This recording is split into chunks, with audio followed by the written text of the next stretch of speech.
I'm Joanne Armitage, and this is Helen Thornham. We're going to tell you about our project Include.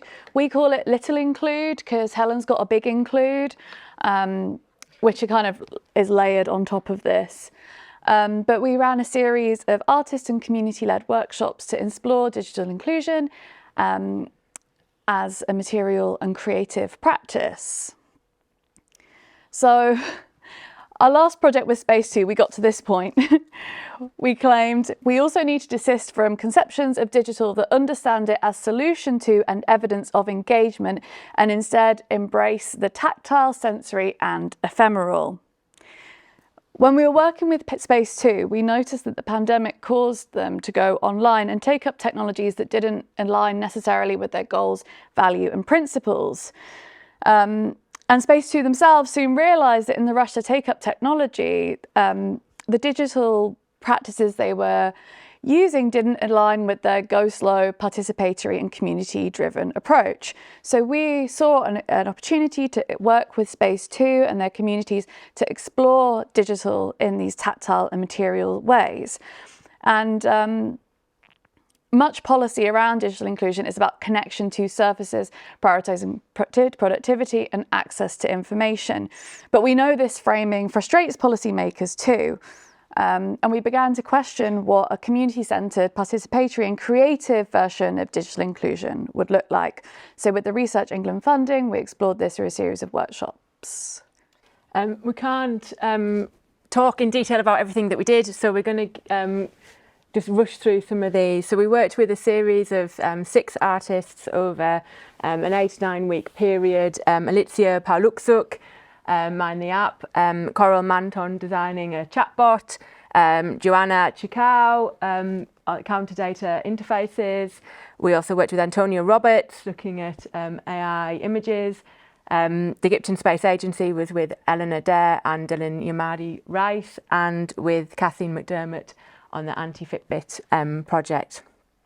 I'll take you through some of these. So this is the workshop that we did with Kathleen, with Kat, and we made gesture tracking wearable devices using LEDs and conductive thread, highlighting certain gestures and movements. So this was about how we want to be tracked differently. This was thinking about if we could determine, or if we had a say in what data about our bodies was actually counted, what would we create?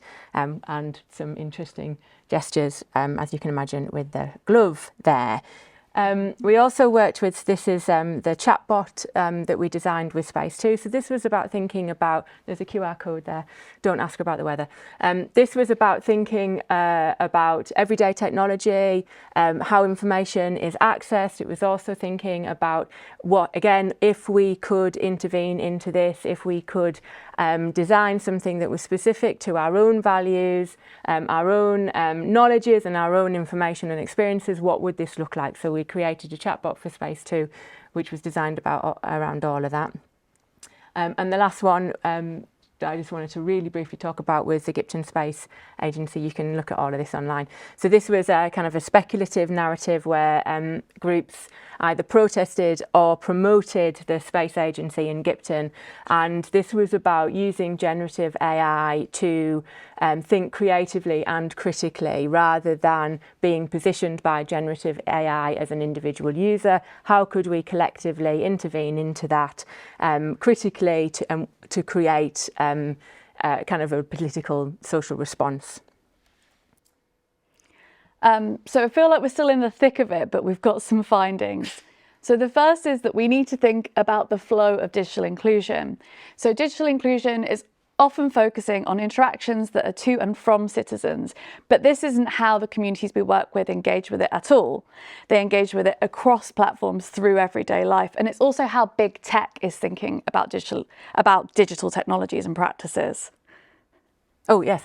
So, yeah, so within that, I don't know where I am. Am I on to here? Oh, right, okay. So this project obviously is within a much bigger context around digital inclusion. And we know that the way that digital inclusion is currently measured as a start-stop, as an in-out, as a snapshot in time is really problematic for policymakers, for those working with with communities, for even thinking about service delivery models. And obviously that is no way representative of how the communities that we work with with, which in turn are representative of the wider community organisations, use digital inclusion, so use digital technology. So the way that digital inclusion is measured currently is really problematic, and it needs to think about long-term use over time. Yeah, and also really interestingly, that when we talk to communities, again, this is not a new finding, the way that communities imagine digital technology, indeed how we all imagine digital technologies, is over there. We are done to by digital technologies, and that is creating really interesting kind of tensions or barriers to digital engagement. At the same time, as soon as you start talking to people about their digital use, they are clear experts, they have a long history of use, they are already hackers and users of these digital technologies. So there's something really interesting about how we think about this that we need to investigate more. And really, we're just talking about social justice, but maybe we can talk about that in depth in the break. We haven't got time for the findings, but we did a big exhibition. It opened on Saturday. You can go to Space 2 and see it. We're developing other projects the community wants to continue. We're going to work with some other groups through Helen's Big Include, mental health charities and refugee organisations, and it's also looping into a performance next week on the 19th of July.